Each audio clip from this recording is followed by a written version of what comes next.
بسم اللہ الرحمن الرحیم۔ السلام علیکم ورحمۃ اللہ وبرکاتہ۔ پیارے بھائیو، آج ایک نہایت ہی اہم مسئلے کے اوپر انشاءاللہ گفتگو کریں گے، جس کا نام ہے نماز میں رفع الیدین کرنے کا مسئلہ۔ رفع الیدین، رفع الیدین کا مطلب کیا ہوتا ہے؟ رفع کا مطلب ہوتا ہے اٹھانا، بلند کرنا کسی چیز کو، اور یدین کا مطلب دونوں ہاتھ، دونوں ہاتھوں کو یدین کہتے ہیں عربی میں، اور رفع اٹھانا۔ تو رفع الیدین کا مطلب دونوں ہاتھوں کو اٹھانا، نماز میں رفع الیدین کرنا یعنی دونوں ہاتھوں کو اٹھانا۔ تو پیارے بھائیو، پہلا جو رفع الیدین ہوتا ہے تکبیر تحریمہ کے وقت، وہ تو تمام مسلمان اس کے اوپر متفق ہیں، سارے جتنے بھی مکاتب فکر ہیں سب متفق ہیں۔ لیکن دوسرا، تیسرا اور چوتھا رفع الیدین ہے۔ دوسرا رکوع کے وقت، اور تیسرا رکوع سے اٹھتے وقت سمیع اللہ لمن حمدہ ربنا ولک الحمد کہتے وقت، اور چوتھا رفع الیدین 2 رکعتوں سے اٹھتے وقت تیسری رکعت کے لیے۔ اس کے اوپر سوائے احناف کے باقی تمام مسلمان متفق ہیں۔ تمام مسلمان، ہمارے اہل تشیع بھائی بھی رفع الیدین کرتے ہیں، حنبلی ہوں، شافعی ہوں، مالکی ہوں، فقہ جعفریہ والے ہوں، تمام رفع الیدین کرتے ہیں سوائے احناف کے۔ احناف کے اندر بریلوی اور دیوبندی وہ اختلاف کرتے ہیں۔ تو پیارے بھائیو، الحمدللہ یہ ایک ایسا مسئلہ تھا جس کے اوپر بہت زیادہ گہرائی کے ساتھ تحقیق کرنا ضروری تھی۔ اس لیے پیارے بھائیوں، میں نے الحمدللہ بہت زیادہ تحقیق کی، بخاری، مسلم، ترمذی، نسائی، ابو داؤد، ابن ماجہ اور دیگر احادیث کی کتب کو سٹڈی کیا الحمدللہ، اور پھر اس نتیجے پر میں پہنچا کہ رفع الیدین نماز کے اندر نبی کریم صلی اللہ علیہ وآلہ وسلم اور تمام صحابہ کرام رضوان اللہ علیہم اجمعین سے ثابت ہے، اور نبی صلی اللہ علیہ وسلم سے وفات تک ثابت ہے۔ آج میں انشاءاللہ دلائل کے ساتھ آپ کو بتاؤں گا کہ وفات تک نبی صلی اللہ علیہ وسلم نے رفع الیدین کیا، اور وفات کے بعد بھی صحابہ کرام رضوان اللہ علیہم اجمعین اور تابعین نے بھی رفع الیدین کیا۔ تو آج انشاءاللہ اس مسئلے کو ہم کور کریں گے۔ ہمارے بریلوی بھائی یہ کہتے ہیں کہ رفع الیدین پہلے ہوتا تھا، بعد میں چھوڑ دیا۔ نبی کریم صلی اللہ علیہ وسلم اور صحابہ کرام نے پہلے کیا اور بعد میں چھوڑ دیا۔ مدینہ میں جب گئے تو آخری ایام تھے نبی پاک صلی اللہ علیہ وسلم کے، تو چھوڑ دیا۔ تو ہم کہتے ہیں کہ ہم ثابت کریں گے کہ آخری ایام میں بھی نبی صلی اللہ علیہ وسلم نے رفع الیدین کیا، اور وفات کے بعد بھی ثابت کریں گے انشاءاللہ العزیز۔ تو پیارے بھائیوں،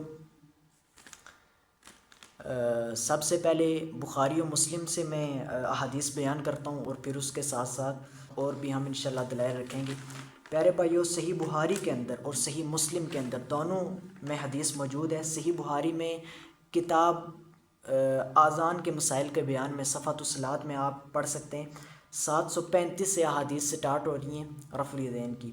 اور 735 نمبر حدیث میں حضرت عبداللہ بن عمر رضی اللہ تعالیٰ عنہ سے روایت جو حدیث ہے، حضرت عبداللہ بن عمر جو حضرت عمر فاروق رضی اللہ تعالیٰ عنہ کے بیٹے ہیں، وہ روایت کرتے ہیں کہ رسول اللہ صلی اللہ علیہ وآلہ وسلم جب نماز شروع کرتے تو اپنے دونوں ہاتھوں کو کندھوں کے برابر اٹھاتے، اور جب رکوع کے لیے تکبیر کہتے، یعنی رکوع کے لیے جب اللہ اکبر تکبیر کہتے، اور جب رکوع سے سر مبارک اٹھاتے اور سمیع اللہ لمن حمدہ کہتے، تو اسی طرح یعنی رفع الیدین کرتے۔ یعنی 3 مقام پر یہاں پر ثابت کر رہے ہیں، حضرت عبداللہ بن عمر 3 مقام کی روایت کر رہے ہیں۔ نمبر 1 نماز شروع کرتے وقت، نمبر 2 رکوع کو جاتے وقت، اور نمبر 3 رکوع سے سر مبارک اٹھاتے وقت، اور پھر وہ کہتے ہیں کہ سجدوں میں رسول اللہ صلی اللہ علیہ وسلم رفع الیدین نہیں کرتے تھے۔ یہاں پر کندھوں کے الفاظ ہیں، جبکہ مالک بن حویرث کی جو روایات ہیں نا، وہاں پر کانوں کے برابر کے الفاظ ہیں۔ اس سے مراد یہ ہے کہ اب جیسے ایسے ہم کریں گے نا، جب سمپل ہم ہاتھ ایسے اٹھائیں گے تو انگلیاں جو ہیں وہ کانوں کی سیدھ میں، اور جو ہتھیلیاں ہیں وہ کندھوں کی سیدھ میں آئیں گی، تو کندھوں کے برابر بھی ہو جائیں گے اور کانوں کے برابر بھی۔ اس سے مراد یہ نہیں ہے کہ جو کانوں والی روایت ہے وہ یہ جو حنفی جس طرح ہاتھ ٹچ کرتے ہیں کانوں سے، یہ کوئی صحیح حدیث سے ثابت نہیں ہے۔ ایسے انگلیاں کانوں کی سیدھ میں اور ہتھیلیاں کندھوں کی سیدھ میں، تو یہ کانوں تک بھی ہو جائے گا اور کندھوں تک بھی ہو جائے گا۔ اور پیارے بھائیو، صحیح مسلم شریف سے بھی میں آپ کو عبداللہ بن عمر کی روایات دکھاتا ہوں۔ یہ میرے پاس صحیح مسلم مکتبہ رحمانیہ والوں نے جو چھاپی ہے، یہ میرے پاس موجود ہے الحمدللہ۔ اس سے میں آپ کو حدیث باقاعدہ میں آپ کو سامنے دکھا دیتا ہوں انشاءاللہ۔ اس کے اندر کتاب الصلاۃ کے اندر موجود ہے، جلد نمبر اول ہے یہاں پہ، اور کتاب الصلاۃ کتاب الصلاۃ کے اندر حدیث نمبر 862 ہے کہ حضرت عبداللہ بن عمر رضی اللہ تعالیٰ عنہ کہتے ہیں کہ رسول اللہ صلی اللہ علیہ وآلہ وسلم جب نماز کے لیے کھڑے ہوتے تو اپنے دونوں ہاتھوں کو اس طرح اٹھاتے کہ وہ نبی صلی اللہ علیہ وسلم کے دونوں مبارک کندھوں کے برابر ہوتے، پھر تکبیر یعنی اللہ اکبر کہتے، جب رکوع کرتے تو اسی طرح یعنی رفع الیدین کرتے، جب رکوع سے اٹھتے تو اسی طرح کرتے، اور جب سجدے سے سر اٹھاتے تو ایسا یعنی رفع الیدین نہ کرتے، یعنی سجدوں کے درمیان نبی صلی اللہ علیہ وسلم رفع الیدین نہیں کرتے تھے۔ باقی تینوں مقاموں پر رفع الیدین عبداللہ ابن عمر ثابت کر رہے ہیں، چار مقام پر ثابت ہے، یہاں پر عبداللہ بن عمر 3 مقام پر ثابت بتا رہے ہیں، اور ایک اور حدیث میں سنن ابی داؤد میں بھی جو موجود ہے، اور صحیح بخاری 739 نمبر حدیث میں وہاں پر چوتھا مقام 2 رکعتوں سے اٹھتے وقت بھی رفع الیدین کا ذکر موجود ہے، یعنی 4 مقام پر ثابت ہے نبی صلی اللہ علیہ وسلم اور صحابہ کرام سے۔ نمبر 1 نماز شروع کرتے وقت، نمبر 2 رکوع کو جاتے وقت، نمبر 3 رکوع سے اٹھتے سمیع اللہ لمن حمدہ ربنا ولک الحمد کہتے وقت، اور نمبر 4 2 رکعتیں مکمل کر کے تیسری رکعت کے لیے جب اٹھتے تو اس وقت۔ اسی طرح اور بھی اس کے اوپر بہت ساری احادیث ہیں، میں ساری تو کم وقت میں بیان نہیں کر سکتا، اس کے اوپر ڈیٹیل گفتگو ہوگی انشاءاللہ، اس میں تمام احادیث کو کور کرنے کی کوشش کروں گا، تمام نہ ہو سکیں تو زیادہ تر کو کور کرنے کی انشاءاللہ کوشش کریں گے۔ اور امام بخاری رحمۃ اللہ علیہ نے جو نماز میں سے رفع الیدین کو لے کر انہوں نے اس کے اوپر ایک الگ سے کتاب لکھی ہے، نماز میں سے ایک جزو لیا انہوں نے رفع الیدین، اور اس کے اوپر الگ سے انہوں نے کتاب لکھی جس کا نام رکھا جزو رفع الیدین، اس میں بھی انہوں نے بہت سارے صحابہ کرام رضوان اجمعین سے انہوں نے روایات لی ہیں، تو تمام کو ہم کور نہیں کر سکتے، لیکن اب یہ جب حدیث ہم بیان کرتے ہیں حضرت عبداللہ بن عمر والی کہ نبی صلی اللہ علیہ وسلم نے رفع الیدین کیا، عبداللہ بن عمر روایت کر رہے ہیں، تو یہاں پر ہمارے احناف بھائی یہ اعتراض کرتے ہیں، وہ کہتے ہیں کہ یہ پہلے ہوتا تھا بعد میں چھوڑ دیا، پہلے ہوتا تھا بعد میں چھوڑ دیا، تو ہم آخری عمر میں بھی اب ثابت کرنے لگے ہیں کہ رسول اللہ علیہ وسلم نے اپنی مبارک عمر کے آخری حصے میں جو نمازیں پڑھیں، اور اس وقت صحابہ کرام رضوان اللہ علیہ مجمعین نے بھی جو نمازیں پڑھیں، ہجرت مدینہ کے بعد، ہم فتح مکہ کے بعد، اور پھر 10 ہجری تک بھی ہم ثابت کریں گے، اور وفات کے بعد بھی انشاءاللہ ہم ثابت کریں گے، ہم انشاءاللہ اس مسئلے کو آج کور کر دیں گے۔ پیارے بھائیوں،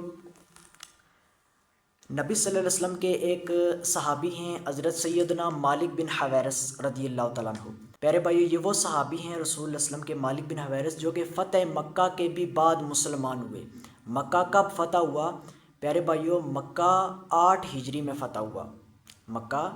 8 ہجری، یعنی رسول اللہ علیہ وسلم نے جب مکہ سے مدینہ ہجرت فرمائی تو اس کے بھی 8 سال بعد مکہ فتح ہوا، اور پھر 11 ہجری کے شروع میں ربیع الاول کے مہینے میں رسول اللہ علیہ وسلم کا وصال ہو گیا، ٹھیک ہے۔ 8 ہجری میں مکہ فتح ہوا، اور پھر مکہ فتح ہونے کے بعد سن 9 ہجری میں باقاعدہ اس کو حافظ ابن الحجل عسقلانی صاحب نے صحیح بخاری کی جو شرح لکھی ہے فتح الباری، اس میں باقاعدہ انہوں نے بیان کیا ہے کہ سیدنا مالک بن حویرث اپنے قبیلے بنو لیث کے چند افراد کے ساتھ اس وقت رسول اللہ علیہ وسلم کی بارگاہ میں حاضر ہوئے جب رسول اللہ علیہ وسلم غزوہ تبوک کی تیاری کر رہے تھے، جب رسول اللہ علیہ وسلم غزوہ تبوک کی تیاری کر رہے تھے اس وقت وہ مدینہ میں حاضر ہوئے، اور انہوں نے جو واقعہ خود اپنا بیان کیا ہے اپنی زبانی، اس کو میں انشاءاللہ آپ کے سامنے پیش کروں گا۔ صحیح بخاری کے اندر، حدیث کی کتاب صحیح بخاری شریف کے اندر 631 نمبر حدیث میں بھی موجود ہے، اور 6008 نمبر حدیث میں بھی موجود ہے کہ سیدنا مالک بن حویرث نے اپنا جو واقعہ بیان کیا، میں اس واقعے کا لب لباب اور مفہوم آپ کے سامنے پیش کر دیتا ہوں کہ مالک بن حویرث رضی اللہ تعالیٰ عنہ اپنے قبیلے کے چند افراد کے ساتھ رسول اللہ علیہ وسلم کی بارگاہ میں مدینہ شریف میں 20 دنوں تک حاضر ہوئے، رسول اللہ علیہ وسلم کی مبارک خدمت میں 20 دن انہوں نے نبی پاک صلی اللہ علیہ وسلم کے پاس گزارے، ٹھیک ہے، اس وقت جب رسول اللہ علیہ وسلم غزوہ تبوک کی تیاری کر رہے تھے، اور پھر انہوں نے نبی کریم صلی اللہ علیہ وسلم سے دین کا علم سیکھا، ٹھیک ہے، 20 دن جب بندہ رہے تو بہت کچھ سیکھ جاتا ہے۔ نبی پاک صلی اللہ علیہ وسلم کے پیچھے انہوں نے نمازیں بھی پڑھی، اور بہت سارا ان کو پتہ چل گیا نماز کا طریقہ، نبی پاک صلی اللہ علیہ وسلم روزے کیسے رکھتے ہیں،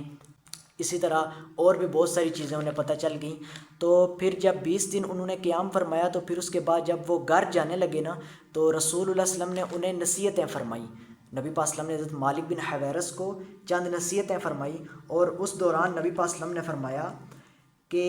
اپنے گھر والوں کی طرف لوٹ جاؤ، انہیں دین سکھاؤ اور انہیں اسلام کے احکام پر عمل کرنے کا حکم دو، اور پھر فرمایا اس کے بعد کہ صلو کما رأیتمونی اصلی، اور نماز اس طرح پڑھو جس طرح تم نے مجھے نماز پڑھتے ہوئے دیکھا ہے۔ یعنی حضرت مالک بن حویرث کو رخصت کرتے ہوئے رسول اللہ صلی اللہ علیہ وسلم نے جو انہیں نصیحتیں فرمائی ان میں یہ بھی فرمائی کہ صلو کما رأیتمونی اصلی، کہ تم نماز اس طرح پڑھو جس طرح تم نے مجھے پڑھتے ہوئے دیکھا ہے۔ اب ہم حضرت مالک بن حویرث سے ہی پوچھ لیتے ہیں کہ انہوں نے رسول اللہ صلی اللہ علیہ وسلم کو آخری عمر میں نماز کیسے پڑھتے ہوئے دیکھا، چونکہ آخری ایام تھے نا غزوہ تبوک بالکل آخری جنگ ہوئی ہے، رسول اللہ صلی اللہ علیہ وسلم کی مبارک زندگی کے بالکل آخری ایام میں جنگ ہوئی ہے۔ تو اس وقت سیدنا مالک بن حویرث نے کیسے رسول اللہ علیہ وسلم کو نماز پڑھتے ہوئے دیکھا؟ تو حضرت مالک بن حویرث یہی صحابی جو 20 دن رسول اللہ علیہ وسلم کی مبارک خدمت میں حاضر رہے، یہ روایت کرتے ہیں، صحیح بخاری کے اندر حدیث موجود ہے اور صحیح مسلم میں بھی موجود ہے، تو بخاری مسلم دونوں میں موجود ہے کہ مالک بن حویرث نے رفع الیدین کے ساتھ نماز نقل کی ہے کہ انہوں نے رسول اللہ علیہ وسلم کو رفع الیدین کرتے دیکھا۔ اسی طرح پیارے بھائیو ایک اور صحابی حضرت سیدنا وائل بن حجر رضی اللہ تعالیٰ عنہ، وہ بھی آخری مسلمانوں میں سے، یعنی رسول اللہ علیہ وسلم کی وصال شریف سے کچھ ٹائم پہلے وہ 9 ہجری میں مسلمان ہوئے۔ وائل بن حجر 9 ہجری میں، عمدۃ القاری کے اندر یہ شرح ہے صحیح بخاری کی، یہاں پر علامہ بدر الدین عینی حنفی رحمۃ اللہ علیہ کہتے ہیں کہ وائل بن حجر 9 ہجری میں مدینہ میں آ کر مسلمان ہوئے، یعنی بالکل آخری مسلمانوں میں سے ہیں۔ صحیح مسلم کے اندر کتاب الصلاۃ میں 896 نمبر حدیث میں موجود ہے کہ وائل بن حجر نے تو انہوں نے بھی رفع الیدین کے ساتھ رسول اللہ علیہ وسلم کی نماز کا طریقہ بتایا ہے، تو یہ صحیح مسلم میں بھی موجود ہے، کتاب الصلاۃ آپ کھول کر دیکھ لیں۔ مکتبہ رحمانیہ میں بھی اس کی نمبرنگ 896 ہے، کتاب الصلاۃ 896 نمبر حدیث آپ کھول کے دیکھ لیں، وائل بن حجر نے رفع الیدین کے ساتھ رسول اللہ علیہ وسلم کی نماز کا طریقہ نقل فرمایا۔ سنن ابی داؤد کے اندر 723 نمبر حدیث میں بھی موجود ہے اور 726 نمبر حدیث میں بھی موجود ہے کہ وائل بن حجر ہمارے پیارے نبی حضرت محمد مصطفیٰ صلی اللہ علیہ وسلم کی نماز کو بیان کرتے ہیں رفع الیدین کے ساتھ، نماز شروع کرتے وقت بھی، رکوع جاتے وقت بھی اور رکوع سے اٹھتے وقت بھی، کہ نبی پاک صلی اللہ علیہ وسلم رفع الیدین کرتے تھے۔ اور پھر وہ کہتے ہیں کہ وہ دوبارہ رسول اللہ علیہ وسلم کی مبارک خدمت میں حاضر ہوئے جب سخت سردی کا موسم تھا، تو اس وقت انہوں نے دیکھا کہ رسول اللہ علیہ وسلم اور صحابہ کرام اپنی چادروں کے اندر سے رفع الیدین کرتے ہوئے اپنے ہاتھوں کو حرکت دیتے ہیں، سبحان اللہ۔ تو حضرت ابن عمر رضی اللہ تعالیٰ عنہ سے مروی ہے کہ نبی کریم صلی اللہ علیہ وسلم، حضرت ابن عمر، حضرت مولا علی رضی اللہ تعالیٰ عنہ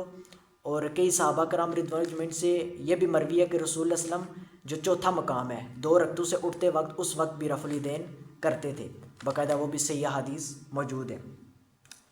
اور سیدنا وائل بن حجر سے بھی ثابت ہو گیا 10 ہجری میں، اب 11 ہجری کے شروع میں رسول اللہ علیہ وسلم اس دنیا سے وصال فرما گئے ربیع الاول کے مہینے میں۔ اگر کوئی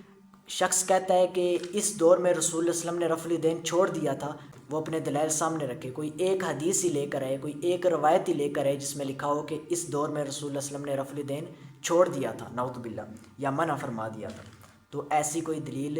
وہ نہیں لا سکتا کبھی بھی، کیونکہ ہے ہی نہیں۔ تو اب ہم رسول اللہ علیہ وسلم کی وفات شریف کے بعد رفع الیدین ثابت کرنے لگے ہیں پیارے بھائیو، یہ جو صحیح مسلم حدیث کی کتاب ہے، صحیح مسلم، اس کے اندر کتاب الصلاۃ آپ کھولیں اور یہ جو مکتبہ رحمانیہ ہے یہاں پر اس کی نمبرنگ ہے 864 نمبر، حدیث نمبر 864۔ حضرت ابو قلابہ تابعی، یہ ایک تابعی ہیں حضرت ابو قلابہ رحمۃ اللہ علیہ، وہ روایت کرتے ہیں کہ انہوں نے حضرت مالک بن حویرث رضی اللہ تعالیٰ عنہ کو دیکھا، وہی جنہوں نے 20 دن رسول اللہ علیہ وسلم کی مبارک خدمت میں دین سیکھا اور فتح مکہ کے بعد مسلمان ہوئے۔ یعنی ایک تابعی بزرگ بیان کر رہے ہیں ابو قلابہ کہ انہوں نے مالک بن حویرث کو دیکھا نماز پڑھتے ہوئے۔ تو کیسے دیکھا؟ حضرت ابو قلابہ تابعی رحمۃ اللہ علیہ سے روایت ہے کہ انہوں نے صحابی رسول حضرت مالک بن حویرث رضی اللہ تعالیٰ عنہ کو دیکھا جب نماز ادا کرتے، تکبیر کہتے، پھر اپنے ہاتھوں کو بلند کرتے یعنی رفع الیدین کرتے، اور رکوع میں جانے کا ارادہ کرتے تو رفع الیدین کرتے، اور جب رکوع سے اٹھتے تو رفع الیدین کرتے، اور انہوں نے حدیث بیان کی کہ اسی طرح رسول اللہ علیہ وسلم بھی کیا کرتے تھے، اسی طرح رسول اللہ علیہ وسلم بھی کرتے تھے۔ یعنی ایک صحابی تابعی کے سامنے نماز پڑھ رہے ہیں رفع الیدین کے ساتھ، اور پھر بعد میں اسی نماز کے حوالے سے بتاتے ہیں کہ اسی طرح رسول اللہ علیہ وسلم بھی کیا کرتے تھے۔ یعنی جو رفع الیدین کے ساتھ نماز پڑھی نا مالک بن حویرث نے تابعی کے سامنے بیان فرمایا کہ اسی طرح رسول اللہ صلی اللہ علیہ وسلم بھی کرتے تھے۔ اب پیارے بھائیو، تابعی کون ہوتے ہیں؟ جنہوں نے صحابی کو دیکھا ہو، صحابہ کرام رضوان اللہ علیہ مجمعین کو دیکھا ہو لیکن نبی کریم صلی اللہ علیہ وسلم کو نہ دیکھا ہو، ان کو تابعی بولتے ہیں۔ تو تابعی نے صحابی کو دیکھا، تو کب دیکھا؟ رسول اللہ علیہ وسلم کی مبارک وفات کے بعد۔ اسی طرح پیارے بھائیو صحیح بخاری کے اندر 739 نمبر حدیث میں موجود ہے کہ امام نافع رحمۃ اللہ علیہ، وہ بھی تابعی ہیں امام نافع، تو عبداللہ بن عمر کے شاگرد ہیں، وہ اسٹوڈنٹ ہیں عبداللہ بن عمر، جو کہ رفع الیدین کے ساتھ نماز کو نقل کر رہے ہیں۔ حضرت عمر بن خطاب کے بیٹے ہیں عبداللہ بن عمر، تو وہ تابعی کہتے ہیں امام نافع رحمۃ اللہ علیہ کہ انہوں نے صحابی رسول عبداللہ بن عمر رضی اللہ تعالیٰ عنہ کو نماز پڑھتے ہوئے دیکھا۔ اس میں بھی وہ رفع الیدین کا طریقہ نقل کر رہے ہیں کہ عبداللہ بن عمر نے ان کے سامنے رفع الیدین کے ساتھ نماز پڑھی، نماز شروع کرتے وقت بھی، رکوع جاتے وقت بھی، اور رکوع سے اٹھتے وقت بھی، اور 2 رکعتوں سے اٹھتے وقت بھی، یعنی تیسری رکعت کے لیے۔ صحابی رسول حضرت امام عبداللہ بن عمر رضی اللہ تعالیٰ نے ایک تابعی اپنے اسٹوڈنٹ امام نافع رحمۃ اللہ علیہ کے سامنے رفع الیدین کے ساتھ نماز پڑھی۔ تو ایک صحابی کیا وہ نماز سکھائے گا تابعی کو جو کہ منع ہو گئی تھی یا جو منسوخ ہو گئی تھی، یا وہ نماز سکھائے گا جو ہمیشہ رسول اللہ صلی اللہ علیہ وسلم نے پڑھی؟ تو یہ کوئی منسوخی والا کوئی ان کا موقف بالکل غلط ہے جو کہتے ہیں کہ رفع الیدین منسوخ ہو چکا تھا، کیونکہ ان کے پاس کوئی اس کی واضح دلیل نہیں ہے۔ جو یہ روایات پیش کرتے ہیں نا رفع الیدین کے ترک کے اوپر، وہ ان میں کئی ایک ضعیف روایات ہیں اور کئی ایک موضوع اور من گڑت روایات ہیں، اور کچھ ایسی ہیں جو کہ صحیح حدیث میں لیکن ان کا فہم یہ غلط بتاتے ہیں، جیسے صحیح مسلم سے گھوڑوں کی دموں والی یہ دلیل بتاتے ہیں، وہ کسی اور واقعے، وہ کسی اور چیز کی ممانعت کے اوپر ہے، انہوں نے فٹ کر دی رفع الیدین کے اوپر۔ وہ تو سلام پھیرتے وقت ہاتھ کے اشارے سے منع کیا گیا تھا، تو یہ رفع الیدین پر فٹ کرتے ہیں، اس کو بھی انشاءاللہ آگے چل کر ہم کور کریں گے۔ تو پتہ چل گیا کہ رسول اللہ صلی اللہ علیہ وسلم کی مبارک وفات کے بعد بھی رفع الیدین ہوتا تھا، صحابہ کرام رضوان اجمعین نے کیا۔ اچھا، اب ہم یہ کہتے ہیں جی کہ خلفۂ راشدین سے ثابت کر کے بتائیں کہ خلفۂ راشدین نے رفع الیدین کے ساتھ نماز پڑھی ہو، یہ بتائیں۔ ہم یہ بھی آپ کو بتا دیتے ہیں جی۔ اچھا پیارے بھائیو، پہلے خلیفہ راشد حضرت ابو بکر صدیق رضی اللہ تعالیٰ عنہ، اگر ہم ان سے ثابت کر دیں، اور پھر آخری خلیفہ راشد حضرت مولا علی کرم اللہ وجہ الکریم سے ثابت کر دیں، پھر تو مسئلہ حل ہو جائے گا نا۔ مولا علی سے بھی ثابت کر دیں، تو ہم ثابت کرتے ہیں جی انشاءاللہ۔ حضرت ابو بکر صدیق رضی اللہ تعالیٰ عنہ کے پیچھے حضرت عبداللہ بن زبیر رضی اللہ تعالیٰ عنہ نے نماز پڑھی ہے۔ سنن کبریٰ البحیقی کے اندر بالکل صحیح سند کے ساتھ حدیث موجود ہے کہ حضرت عبداللہ بن زبیر کہتے ہیں کہ انہوں نے حضرت ابو بکر صدیق رضی اللہ تعالیٰ عنہ کے پیچھے نماز پڑھی، تو اس میں بھی انہوں نے رفع الیدین کے ساتھ طریقہ نقل کیا ہے کہ حضرت ابو بکر صدیق نے رفع الیدین کے ساتھ نماز پڑھائی، اور پھر حضرت ابو بکر صدیق رضی اللہ تعالیٰ نے بتایا کہ میں نے رسول اللہ صلی اللہ علیہ وسلم کے پیچھے نماز پڑھی، نبی پاک صلی اللہ علیہ وسلم نے بھی رفع الیدین کے ساتھ نماز پڑھائی۔ تو حضرت ابو بکر صدیق سے ثابت ہو گیا، بالکل صحیح سند ہے،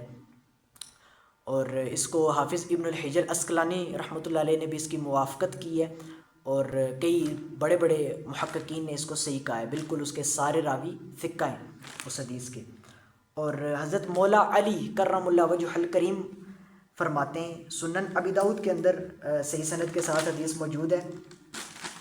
میں اس کی نمبرنگ بھی بتا دیتا ہوں انشاءاللہ۔ سنن ابی داؤد 744 نمبر صحیح سند کے ساتھ کہ حضرت مولا علی رضی اللہ تعالیٰ عنہ کہتے ہیں، وہ بیان کرتے ہیں کہ نبی صلی اللہ علیہ وسلم جب فرض نماز کے لیے کھڑے ہوتے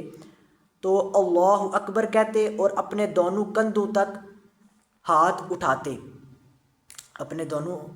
کندھوں تک ہاتھ اٹھاتے، اور جب اپنی قرات پوری کر لیتے اور رکوع کرنا چاہتے تو اسی طرح رفع الیدین کرتے، اور جب رکوع سے اٹھتے تو اسی طرح رفع الیدین کرتے، اور نماز میں بیٹھے ہوئے یعنی سجدے کے درمیان اور تشہد میں رفع الیدین نہیں کرتے تھے، اور جب 2 رکعتیں پڑھ کر اٹھتے تو پھر رفع الیدین کرتے۔ یہ جو کہتے ہیں نا اکثر ان کے بریلوی علماء کے ان کے مفتیان کرام کہتے ہیں جی کہ چوتھے مقام پر ثابت کرو، چوتھا مقام پر مولا علی یہاں پر چوتھے مقام پر بھی ثابت کر رہے ہیں۔ نمبر 1 نماز شروع کرتے وقت، نمبر 2 رکوع جاتے وقت، نمبر 3 رکوع سے اٹھتے وقت، اور نمبر 4 2 رکعتوں سے اٹھتے وقت۔ یہ حضرت مولا علی رضی اللہ تعالیٰ عنہ نے حدیث بیان کی ہے، نبی پاک صلی اللہ علیہ وسلم کی نماز کا طریقہ بیان کیا ہے۔ تو پہلے خلیفہ سے ہم نے بیان کر دیا حضرت ابوبکر صدیق سے، اور آخری خلیفہ سے بھی ہم نے بیان کر دیا حضرت علی کرم اللہ وجہ الکریم سے۔ اب کیا کوئی نعوذ باللہ یہ کہے گا کہ حضرت مولا علی رضی اللہ تعالیٰ عنہ نے جو تابعین کو رسول اللہ علیہ وسلم کی نماز کا طریقہ بتایا یہ انہوں نے غلط بتایا نعوذ باللہ، یا کوئی یہ کہے گا کہ حضرت ابوبکر صدیق نے جو ہے وہ غلط طریقے سے نماز پڑھی یا غلط طریقہ بتایا؟ کوئی جرت کر سکتا ہے کہ صحابہ کرام رضوان اجمعین کے بارے میں، حضرت مولا علی رضی اللہ تعالیٰ جیسی عظیم ہستی کے بارے میں اس طرح کی کوئی گستاخی کرے؟ تو ان کو عقل کے ناخن لینے چاہیے، یہ جو منع کرتے ہیں رفع الیدین سے۔ اسی طرح پیارے بھائیو، حضرت ابو حمید سعدی رضی اللہ تعالیٰ عنہ جو کہ صحابی رسول ہیں، انہوں نے رسول اللہ علیہ وسلم کی وفات کے بعد 10 صحابہ کرام رضوان اجمعین کو جماعت کرائی، 10 صحابہ کرام رضوان اجمعین کو نماز کا طریقہ بتایا، ٹھیک ہے، اور اس میں انہوں نے رفع الیدین کے ساتھ نماز کا طریقہ بتایا۔ یہ موجود ہے سنن ابی داؤد کے اندر 730 نمبر حدیث، بالکل صحیح سند کے ساتھ، کہ حضرت ابو حمید سعدی رضی اللہ تعالیٰ عنہ، یہ محمد بن عمر بن عطا رحمۃ اللہ علیہ کہتے ہیں کہ میں نے ابو حمید سعدی رضی اللہ عنہ کو سنا، انہوں نے اصحاب رسول صلی اللہ علیہ وسلم میں سے 10 افراد کی جماعت میں کہا، یعنی جب 10 افراد کو جماعت کرانے لگے نا اصحاب رسول میں سے، تو ان جماعت کو کہا کہ میں رسول اللہ علیہ وسلم کی نماز کے متعلق تم سب سے زیادہ باخبر ہوں۔ تو انہوں نے کہا کیسے؟ تو پھر انہوں نے نماز پڑھ کر بتائی، اور انہوں نے نماز پھر بتائی کہ رسول اللہ علیہ وسلم کیسے نماز پڑھتے تھے، اور اس میں موجود ہے کہ انہوں نے رفع الیدین کے ساتھ بتائی۔ آپ پوری یہ حدیث پڑھ لیں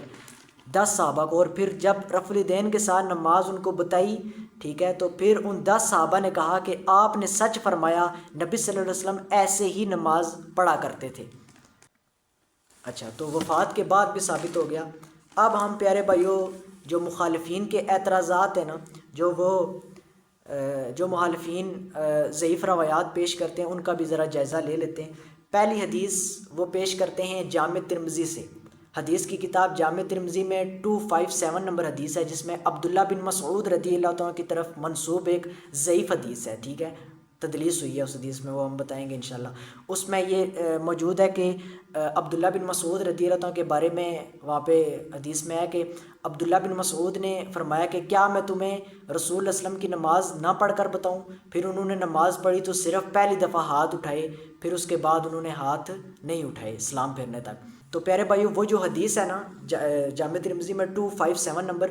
اس حدیث کے اندر ایک راوی ہیں سفیان ثوری، وہ جو راوی ہے نا وہ محدثین نے ان کو مدلس قرار دیا ہے راوی کو۔ تو پیارے بھائیو جو مدلس راوی ہوتے ہیں نا ان کے بارے میں محدثین کا اصول ہے، محدثین نے باقاعدہ بتایا ہے ان کے بارے میں کہ وہ اگر ان سے روایت کریں تو ان کی ان والی روایت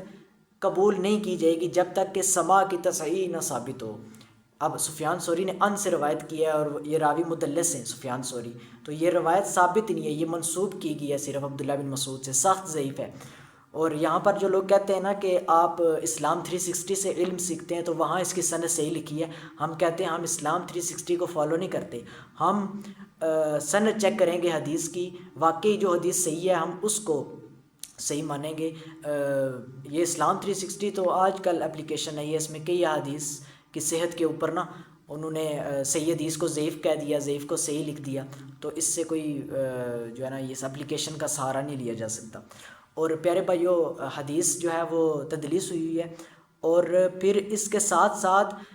یہ کہتے ہیں جی کہ امام ترمذی نے نیچے وہاں پہ جو کامنٹ کیے ہیں، جو نیچے امام ترمذی نے جو لکھا ہے نا وہ یہ لکھا ہے کہ انہوں نے کہا ہے کہ یہ حدیث حسن صحیح ہے امام ترمذی نے، اور پھر ساتھ یہ لکھا ہے کہ اکثر صحابہ اور تابعین کا اسی پر عمل ہے، اور پھر نیچے لکھا ہے کہ سفیان ثوری اور اہل کوفہ کا بھی اسی پر عمل ہے۔ ہم کہتے ہیں کہ امام ترمذی نے یہ ضرور لکھا ہے لیکن اس پر امام ترمذی نے رجوع بھی کر لیا ہے۔ آپ یہ 257 نمبر جو حدیث ہے نا جامع ترمذی کی، اس سے 2 سٹیپ پیچھے آئیں، 255 نمبر جو حدیث ہے جامع ترمذی میں،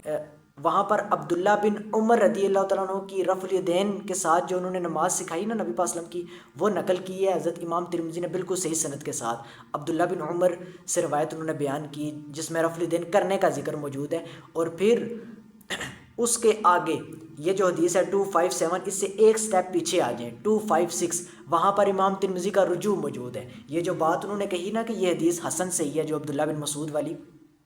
یہ امام ترمذی نے غلطی سے کہہ دیا تھا، اور اس پر انہوں نے رجوع بھی کر لیا کہ امام ترمذی نے ایک ایک بندے کا نام لے کر صحابہ کرام رضوان اللہ علیہم اجمعین میں سے بھی،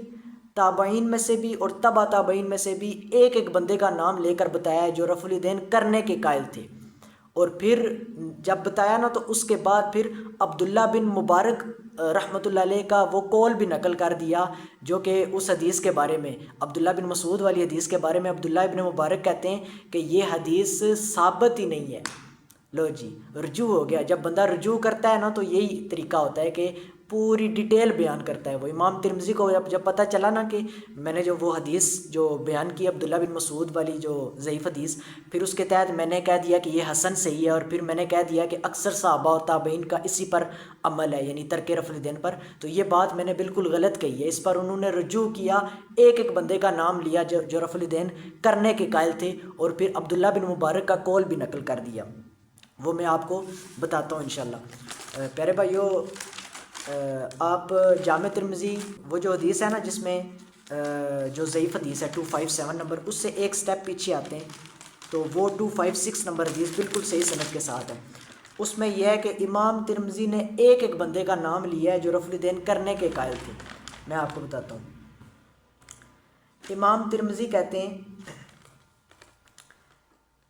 کہ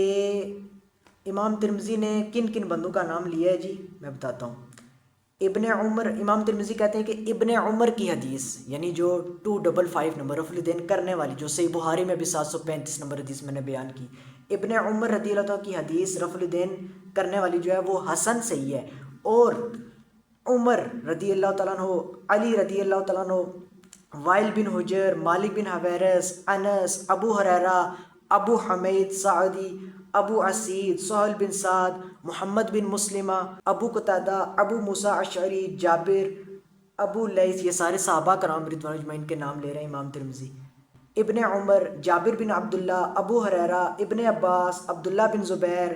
اور تابعین میں سے جو نام لیے ہیں انہوں نے وہ ہیں حسن بصری، عطا، طاؤس، مجاہد، نافع، سالم بن عبداللہ، سعید بن جبیر، اور اسی طرح اور بھی لوگوں کے تبع تابعین کے بھی نام لے لیے، امام مالک رحمۃ اللہ علیہ، معمر، اوزاعی، ابن عینیہ، عبداللہ بن مبارک، امام شافعی رحمۃ اللہ علیہ، امام احمد بن حنبل رحمۃ اللہ علیہ، اسحاق بن راہویہ، ان سب کے نام لے کر بتایا کہ یہ سب رفع الیدین کرنے کے قائل ہیں۔ ٹھیک ہے، یہ سب ان کے نزدیک رفع الیدین کرنا چاہیے، یہ سب رفع الیدین کرتے تھے، یہ کرنے کے قائل ہیں۔ اور پھر عبداللہ بن مبارک کے حوالے سے انہوں نے لکھا امام ترمذی نے کہ عبداللہ بن مبارک کہتے ہیں کہ جو اپنے دونوں ہاتھ اٹھاتے ہیں یعنی رفع الیدین کرتے ہیں، ان کی حدیث یعنی دلیل صحیح ہے۔ اور ابن مسعود والی حدیث، جو ابن مسعود عبداللہ بن مسعود رضی اللہ عنہ سے ترک رفع الیدین کے اوپر جو پیش کی جاتی ہے نا، ان کی طرف منسوب کی جاتی ہے، اس کے حوالے سے عبداللہ بن مبارک کہتے ہیں کہ یہ حدیث کہ جس میں ہے کہ نبی صلی اللہ علیہ وسلم نے پہلی مرتبہ ہاتھ اٹھائے، یہ ثابت ہی نہیں ہے، یہ ثابت ہی نہیں ہے۔ امام ترمذی نے یہاں پر ان کا قول نقل کر کے بتایا کہ یہ حدیث ثابت ہی نہیں ہے۔ اور پھر فرمایا کہ مالک بن انس نماز میں رفع الیدین کو صحیح سمجھتے تھے، اور میں نے جارود بن معاذ کو کہتے ہوئے سنا کہ جارود بن عینیہ، عمر بن ہارون اور ندر بن شمیل اپنے ہاتھ اٹھاتے جب نماز شروع کرتے، اور جب رکوع کرتے، اور جب رکوع سے اپنا سر اٹھاتے۔ اتنی ڈیٹیل انہوں نے کیوں بیان کی امام ترمذی رحمۃ اللہ علیہ نے؟ اتنی بحث کیوں کی ہے کہ بندے کا نام کیوں لیا؟ کیونکہ ان کو پتہ چل گیا کہ وہ جو میں نے حدیث جو میں نے اس کے نیچے جو کہہ دیا نا یہ حدیث حسن صحیح ہے عبداللہ بن مسعود والی، یہ بالکل میں نے غلط کہا ہے۔ اور پھر میں نے یہ بھی کہہ دیا کہ اکثر صحابہ اور تابعین پر اسی پر عمل ہے، یہ بھی میں نے غلط بات کہی ہے، اسی لیے انہوں نے یہ سارا رجوع اپنا بیان کیا۔ اسی طرح ہوتا ہے رجوع میں ڈیٹیل بیان کی جاتی ہے، جو بندہ غلطی کرتا ہے اس کی ڈیٹیل بیان کی جاتی ہے۔ تو پتہ چل گیا کہ اتنے زیادہ لوگ رفع الیدین کرنے کے قائل ہیں، صحابہ کرام رضوان اجمعین اور تبع تابعین میں سے بھی اور تبع تابعین میں سے بھی۔ اسی طرح پیارے بھائیو، جو دوسری حدیث ترک رفع الیدین کے اوپر پیش کی جاتی ہے نا ضعیف حدیث، وہ بھی بالکل ضعیف ہے۔ سنن نبی داؤد کے اندر نا 749 نمبر حضرت سیدنا براء ابن عازب رضی اللہ عنہ کے حوالے سے پیش کی جاتی ہے۔ تو اس حدیث کا جو ایک مرکزی راوی ہے یزید بن ابی زیاد، وہ سخت مجعول راوی ہے اور مدلس بھی ہے، وہ ان سے روایت کرتا ہے اور اس کی سما کی تصحیح نہیں ہے۔ اور اسی حدیث 749 سے جو بعد والی حدیث ہے نا 750، اس کے اندر موجود ہے اس کا ضعف اور یزید بن ابن زیاد کا، اور اس میں جو اس روایت میں الفاظ ہے نا ثم لا یعود، وہ یعنی ثم لا یعود یعنی پھر نہیں اٹھاتے تھے، وہ الفاظ جو ہیں یہ مدرج ہیں۔ تو ایسی حدیث جو کہ بالکل سخت ضعیف ہو اور اس کو محدثین بھی ضعیف مانتے ہوں، تو اس کو کبھی بھی اس کو دلیل نہیں بنایا جا سکتا، ضعیف روایت کبھی بھی قابل حجت نہیں ہوتی۔ اچھا، اب جو لوگ کہتے ہیں نا کہ رفع الیدین منسوخ ہو چکا ہے، اس کے اوپر ایک وہ بغل میں بت رکھنے والا واقعہ بیان کرتے ہیں، بڑے شوق سے لوگ بیان کر رہے ہوتے ہیں، اور جو سن رہے ہوتے ہیں وہ بھی بڑے شوق سے سن رہے ہوتے ہیں کہ جی پہلے جو ہے وہ منافقین مسجد میں آتے تھے، بغل میں بت چھپا کر لاتے تھے، اور اس لیے رفع الیدین ہوا اور پھر بعد میں چھوڑ دیا۔ یہ بالکل میں کہتا ہوں کہ جھوٹ منسوب کیا گیا ہے نبی صلی اللہ علیہ وسلم اور صحابہ کرام رضوان اللہ علیہ مجمعین کی طرف، ایسی کوئی حدیث موجود نہیں ہے۔ یہ واقعہ جو لوگ بیان کرتے ہیں نا، ان سے پوچھیں نا اگر کہ آپ نے کہاں پڑھا ہے، تو وہ کبھی بھی نہیں بتاتے کہاں پڑھا ہے، کیونکہ کسی کتاب میں ہے ہی نہیں، کسی بھی حدیث میں۔ صحیح کو چھوڑ دیں، ضعیف میں بھی نہیں ہے یہ بغل میں بت رکھنے والا واقعہ، یہ ویسے ہی گڑا ہوا ہے عوام میں لوگوں نے۔ اور پیارے بھائیوں، اسی طرح جو تارکین رفع الیدین والے ہیں نا، وہ رفع الیدین کی منسوخی کو ثابت کرنے کے لیے ایک صحیح حدیث کا سہارا لیتے ہیں، لیکن اس کا فہم غلط بیان کرتے ہیں۔ صحیح مسلم کے اندر نا جو وہ کہتے ہیں جی کہ گھوڑوں کی دموں والی حدیث، ٹھیک ہے، اس سے وہ کہتے ہیں کہ پہلے یعنی کہ نبی صلی اللہ علیہ وسلم نے صحابہ کرام رضوان اجمعین نماز پڑھ رہے تھے، تو نبی صلی اللہ علیہ وسلم نے آتے دیکھا تو نبی پاک صلی اللہ علیہ وسلم نے انہیں منع فرمایا کہ تم اپنے ہاتھوں کو اس طرح حرکت نہ دو جس طرح شریر گھوڑوں کی دمیں ہلتی ہیں، بلکہ تم سکون کے ساتھ نماز پڑھو۔ تو ایک حدیث بیان کرتے ہیں اور اس سے کہتے ہیں جی کہ رفع الیدین منع ہو گیا۔ ہم کہتے ہیں وہ جو حدیث ہے نا، اس کی اگلی حدیث بھی پڑھو، پچھلی بھی پڑھو، سیاق و سباق سے پڑھو، تب آپ کو مسئلہ پتہ چلے گا، کیونکہ جو صحیح مسلم کتاب ہے نا، حدیث کی کتاب صحیح مسلم، اس کا ہم سب کو پتہ ہونا چاہیے کہ یہ امام مسلم رحمۃ اللہ علیہ نے کس ترتیب سے یہ حدیث کی کتاب مرتب کی ہے، اور امام نووی رحمۃ اللہ علیہ نے جو اس کے باب باندھے ہیں وہ کس طرح باندھے ہیں، ہمیں یہ بات پتہ ہونی چاہیے۔ صحیح مسلم کے اندر نا بعض دفعہ ایک ہی حدیث ہوتی ہے، ایک ہی واقعہ ہوتا ہے، اور اس کے بہت زیادہ ترک ہوتے ہیں، یعنی اس کی بہت زیادہ روایات ہوتی ہیں، بہت زیادہ صحابہ کرام رضوان اجمعین نے بھی روایت کیا ہوتا ہے، اور بعض دفعہ ایک ہی صحابی نے روایت کیا ہوتا ہے، لیکن اس کے بہت زیادہ طریق ہوتے ہیں، اس کے ترک ہوتے ہیں۔ یہ جو حدیث بیان کرتے ہیں نا گھوڑوں کی دموں والی، اس میں یہ جو حدیث جس سے کہتے ہیں کہ جی رفع الیدین منع ہو گیا، کہ نبی پاک صلی اللہ علیہ وسلم نے منع فرما دیا، نعوذ باللہ، اس حدیث کے اندر کوئی رکوع والے یا رکوع سے اٹھتے وقت والے الفاظ موجود ہی نہیں ہیں، اور دو رکعتوں سے اٹھتے وقت والے بھی موجود نہیں ہیں۔ یہ حدیث تو بس کوئی اس میں ذکر ہی نہیں ہے کہ نبی پاک صلی اللہ علیہ وسلم نے رکوع کے الفاظ بیان فرمائے ہوں کہ رکوع کو جاتے وقت جو تم اپنے ہاتھ اٹھاتے ہو، اور رکوع سے اٹھتے وقت جو تم اٹھاتے ہو، اور دو رکعتوں سے اٹھتے وقت تو ایسی حرکت نہ کیا کرو کیونکہ یہ شریر گھوڑوں کی دم ہے، اس طرح کے الفاظ تو موجود ہی نہیں ہے۔ تو دوسری بات یہ کہ یہ حدیث اس میں کوئی ڈیٹیل اتنی بیان نہیں ہوئی کہ یہ کس چیز کی ممانعت رسول اللہ صلی اللہ علیہ وسلم نے بیان فرمائی، لیکن اسی حدیث کے بعد والی جو حدیث ہے نا، اسی حدیث سے بعد والی، اس میں ڈیٹیل کے ساتھ واقعہ موجود ہے۔ وہ باقاعدہ بیان کرتے ہیں کہ ہم سلام پھیرتے ہوئے نا اپنے ہاتھوں سے دائیں بائیں حرکت کرتے تھے، یعنی جب سلام پھیرتے تھے نا ادھر السلام علیکم ورحمۃ اللہ، السلام علیکم ورحمۃ اللہ، تو ساتھ ہاتھوں کا اشارہ بھی کرتے تھے، تو ایسے ہلتی ہے نا شریر گھوڑوں کی دمیں، تو اس حرکت سے رسول اللہ صلی اللہ علیہ وسلم نے منع فرمایا، نہ کہ اس رفع الیدین سے منع فرمایا۔ یہ باقاعدہ وہاں پہ موجود ہے۔ صحابہ کرام رضوان اجمعین یہ جو حدیث بیان کرتے ہیں، اس سے اگلی حدیث کہ صحابہ کرام کہتے ہیں کہ ہمیں اس حرکت سے رسول اللہ صلی اللہ علیہ وسلم نے منع فرمایا، اور فرمایا کہ تم اس طرح حرکت نہ کرو ہاتھوں سے جس طرح شریر گھوڑوں کی دمیں ہلتی ہیں۔ تو یہ پوری بات بیان ہی نہیں کرتے، آدھی آدھی بات بیان کر کے نا لوگوں کو گمراہ کرنے کی کوشش کرتے ہیں۔ یہ جھوٹ منسوب کرتے ہیں نا جو، تو ان کو فوراً توبہ کرنی چاہیے، جیسے بغل میں بت رکھنے والا انہوں نے جھوٹ منسوب کیا، کیونکہ نبی صلی اللہ علیہ وسلم نے واضح فرمایا، صحیح مسلم میں حدیث موجود ہے کہ نبی پاک صلی اللہ علیہ وسلم نے فرمایا، جس نے مجھ پر جان بوجھ کر جھوٹ باندھا تو وہ اپنا مقام دوزخ میں بنا لے، وہ اپنا مقام آگ میں بنا لے، دوزخ میں بنا لے۔ بہت بری بات ہے رسول اللہ صلی اللہ علیہ وسلم پر جھوٹ باندھنا، یہ بہت سخت گناہ ہے۔ تو پیارے بھائیوں، نبی صلی اللہ علیہ وسلم اور صحابہ کرام رضوان اللہ علیہ مجمعین ہمیشہ نماز میں رفع الیدین کے ساتھ ہی انہوں نے نماز پڑھی ہے، اور باقاعدہ رسول اللہ علیہ وسلم نے نماز کے حوالے سے فرمایا، صحیح مسلم 631 نمبر حدیث، کہ سلو کما رأیتمونی اصلی، کہ تم نماز اس طرح پڑھو جس طرح تم نے مجھے پڑھتے ہوئے دیکھا ہے، یعنی جس طرح تم مجھے پڑھتے ہوئے دیکھتے ہو، جس طرح تم نے مجھے پڑھتے ہوئے دیکھا، تم نماز اس طرح پڑھو۔ تو ہمیں بالکل اسی طریقے سے نماز پڑھنی چاہیے جو نبی صلی اللہ علیہ وسلم نے جس طریقے سے نماز پڑھی، اور صحابہ کرام رضوان اللہ علیہ مجمعین ساری زندگی جس طریقے سے نماز پڑھتے رہے۔ تو یہ تو صحیح مسلم کی حدیث کو بیان کر کے میں نے علمی دلیل دی ہے الحمدللہ۔ تو اب آتے ہیں ایک اور دلیل کے اوپر، اور وہ یہ ہے کہ جس کو پھکی والی دلیل کہا جاتا ہے۔ یہ ہے کہ اگر اس حدیث سے جو گھوڑوں کے دموں والی یہ بیان کرتے ہیں، اگر یہ والا رفع الیدین اس سے منع ہو گیا، یہ والا، تو پھر ہمیں یہ بتائیں کہ یہ خود کیوں رفع الیدین کرتے ہیں۔ وطر کی نماز میں بریلوی خود رفع الیدین کرتے ہیں تیسری رکعت میں، اسی طرح نماز عید کے موقع پر کتنی دفعہ رفع الیدین کرتے ہیں تکبیرات کے ساتھ۔ تو اگر اس سے رفع الیدین منع ہو گیا تو اس سے تو پھر ہر طرح کے رفع الیدین کو منع ہونا چاہیے نا، پہلا رفع الیدین بھی پھر منع ہونا چاہیے، جبکہ ایسی کوئی بات نہیں ہے۔ تو پہلا رفع الیدین ہو سکتا ہے عید کی نماز میں، ہو سکتا ہے وطر کی نماز میں یہ لوگ کرتے ہیں۔ تو رکوع جاتے وقت، رکوع سے اٹھتے وقت اور دو رکعتوں سے اٹھتے وقت کو کیوں وہاں پہ